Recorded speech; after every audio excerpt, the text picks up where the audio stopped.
Hi friends, நான் சேரன் பாண்டியன். நான் 1310 திருக்குறளை ஓவிய வடிலும் கவிதை நடையில பண்ணியிருக்கேன். இன்னைக்கு நம்ம வீடியோல என்ன பார்க்க போறோம்னா, வாழ்க்கை துணை நலம் அப்படின்ற அதிகாரத்தில் மறைஞ்சிருக்கக்கூடிய ஆழமான விஷயங்களை ஓவிய வடியில பார்க்க போறோம். அதுக்கு முன்னாடி நம்ம சேனலை புதுசாக பார்க்குறவங்களும் தமிழை நேசிக்கிறவங்களும் திருக்குறளை வாசிக்கிறவங்களும் நம்ம சேனலை சப்ஸ்கிரைப் பண்ணுங்க, லைக் பண்ணுங்க, ஷேர் பண்ணுங்க. வாங்க வீடியோக்குள்ள போகலாம். ஒரு மனிதனுக்கு நல்ல வாழ்க்கை துணை என்பது எப்படி இருக்க வேண்டும்? தான் பெறும் இன்பத்தில் மட்டும் பங்கு கொண்டு தான் பெறும் துன்பத்தில் விலகி நின்றிடாமல் இன்பத்தை பெற்றிட வழியையும் துன்பத்தை நீக்கிட நல்ல மார்க்கத்தையும் காட்டி அந்த இன்பத்திலும் துன்பத்திலும் பங்கு கொண்டு எந்த சூழ்நிலையிலும் தன்னை விட்டு செல்லாமல் தன்னோடு இணைந்து வாழ்நாள் முழுவதும் இருக்க வேண்டும். தான் செய்யும் எல்லா செயலிலும் விலகி நின்று வேடிக்கை பார்க்காமல் அதில் தன்னுடனே பங்கேற்று தனக்கு துணையாக தான் தடுமாறும் போதெல்லாம் தன்னை தாங்கி பிடிப்பவராக இருக்க வேண்டும். அத்தோடு தான் வாழ்வில் தடுமாறி அறியாமையில் தவறான பாதையில் செல்லும் போது அவர் எப்படியோ போகட்டும் என்று விட்டு விடாமல் அதிலிருந்து தடுத்து தன்னை நல்வழிப்படுத்தி காப்பவராக இருக்க வேண்டும். பகைவர்கள் தன்னை பகைத்து எதிர்க்கும் போது பயந்து விட்டு விலகி ஓடாமல் தன்னையும் பயமுறுத்தாமல் பக்க துணையாக நிற்க வேண்டும். வாழ்வில் தனக்கு வரும் தோல்விகளில் தன்னை வெறுக்காமல் பழிக்காமல் தான் தோல்வி கண்டு துவண்டு போகும்போது தனக்கு ஆறுதலாக இருக்க வேண்டும். தன்னை எல்லா உறவுகளும் பழகிய நண்பர்களும் கைவிட்ட போதும் தன்னை புரிந்து எந்த சூழ்நிலையிலும் கைவிடாதவராக இருக்க வேண்டும். அது மட்டுமில்லாது தன்னையும் காத்து தனது உறவுகளையும் காத்து உறவுகளை பிரிக்காமல் பிரிந்த உறவுகளை இணைத்து எல்லோரிடமும் அன்பும் கருணையும் காட்டுபவராக இருக்க வேண்டும். இப்படித்தான் ஒவ்வொரு ஆணும் பெண்ணும் தனக்கான வாழ்க்கை துணையை எதிர்பார்ப்பார்கள். ஆனால் அவர்கள் எதிர்பார்த்தபடி எல்லாருக்கும் எல்லா நற்குணம் கொண்ட வாழ்க்கை துணை அமைவதில்லை. கணவன் நற்குணம் கொண்டவராக இருந்தால் மனைவி அதற்கு ஏற்ற நற்குணம் கொண்டிருப்பதில்லை, அல்லது மனைவி நற்குணம் கொண்டிருந்தால் அதற்கு ஏற்ற நற்குணம் கணவன் கொண்டிருப்பதில்லை. கணவன் மனைவி நற்குணம் கொண்டிருந்தால் அவர்களுக்கு ஏற்ற உறவுகள் நற்குணம் கொண்டவர்களாக அமைவதில்லை. உறவுகள் நற்குணம் கொண்டிருந்தால் அந்த உறவுகளை தக்க வைத்துக் கொள்ள கணவன் மனைவி நற்குணம் கொண்டவர்களாக இருப்பதில்லை. இவ்வாறு நல்ல தாய் தந்தைக்கு நல்ல பிள்ளைகள் பிறப்பதில்லை. நல்ல பிள்ளைகளை பெற்றெடுத்த தாய் தந்தை நற்குணம் கொண்டவர்களாக இருப்பதில்லை. இதே நிலைதான் புராணங்களிலும் இதிகாசங்களிலும் கற்பனை கதைகளிலும் உள்ளது. அப்படி என்றால் நற்குணம் கொண்ட கணவன் மனைவி என்பவரும் நற்குணம் கொண்ட பிள்ளைகளும் நற்குணம் கொண்ட உறவுகளும் நற்குணம் கொண்ட நண்பர்களும் யாரும் நன்றாய் இணைந்து வாழ்ந்திட முடியாதா என்று கேட்டால் அதற்கான பதில் அவரவர் கையிலே தான் உள்ளது. ஒவ்வொரு தனி மனிதனும் தன்னுள் எதை கொண்டு இருக்கின்றானோ அதன் வெளிப்பாடு இந்த உலகத்தில் பிரதிபலிக்கின்றது. ஆகவே எல்லோரும் உலகத்தை குறை கூறுவதற்கு முன்பு ஒவ்வொருவரும் தனக்குள் என்ன குறை உள்ளது என்று பார்த்தால் உலகம் முழுவதும் உள்ள ஒவ்வொரு தனி மனிதனும் அதை திருத்திக் கொண்டால் உலகில் எல்லாம் சரியாகத்தான் இருக்கும். இதற்கான நல்ல நீரை விதை முளைக்கும் இடத்திலிருந்தே ஊற்ற வேண்டும், அது மரமாகி வளர்வதற்கு முன்பே.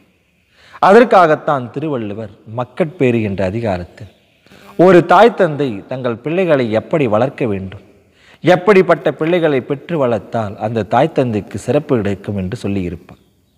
அதாவது, தந்தை மகற்கு ஆற்றும் நன்றி அவையத்து முந்தியிருப்பச் செயல், மகன் தந்தைக்கு ஆற்றும் உதவி இவன் தந்தை எண்ணோற்றான் கொள்ளெனும் சொல் என்றும், அத்தோடு ஈன்ற பொழுதின் பெரிதுவக்கும் தன் மகனை சான்றோன் என கெட்ட தாய் என்று சொல்லியிருப்பார்.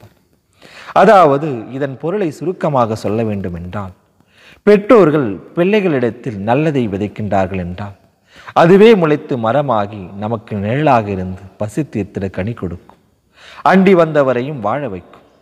அதுவே பெற்றோர்கள் பிள்ளைகளிடத்தில் தீயதை விதைக்கின்றார்கள் என்றால் அதுவே முளைத்து முள்மரமாகி நம்மையும் தைத்து அண்டி அடைக்கலம் வந்தவரையும் காயப்படுத்திவிடும். அதற்காகத்தான் திருவள்ளுவர் எழுபிறப்பும் தீயவை தீண்டா பழிப்பிறங்கா பண்புடை மக்கட்பெறின் என்று சொல்லுகின்றார்.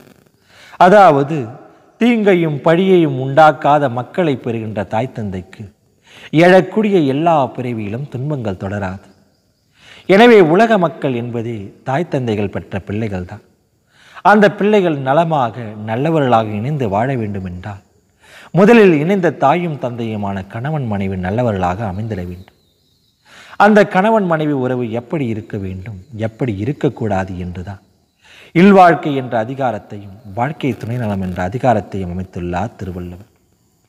அதாவது, ஒரு குடும்பத் தலைவன் என்று அழைக்கப்படும் ஒரு மனைவிக்கு கணவனாக இருப்பவன், ஒரு தாய் தந்தைக்கு பிள்ளையாக இருப்பவன், தன் பிள்ளைகளுக்கு தகப்பனாக இருப்பவன் எப்படி இருக்க வேண்டும் என்றால் தன்னை பெற்ற பெற்றோரையும் தனக்கு பிள்ளை பெற்ற மனைவியையும் தான் பெற்ற பிள்ளைகளையும் இம்மூவரையும் நல்வழியில் செல்ல துணை புரிபவனே சிறந்த இல்லறத்தானாக இருப்பான். அதாவது உண்ண உணவிட்டு உடுத்த உடை கொடுத்து இருக்க இடம் தந்து காப்பது மட்டுமல்ல ஒரு இல்லறத்தானின் கடமை. அந்த குடும்பத்தை நல்வழியில் பயணிக்க வைப்பதே அந்த அறம் கொண்ட இல்லறத்தானின் கடமையாகும். அந்த இல்லமே நல்ல அறம் கொண்ட இல்லறமாகும்.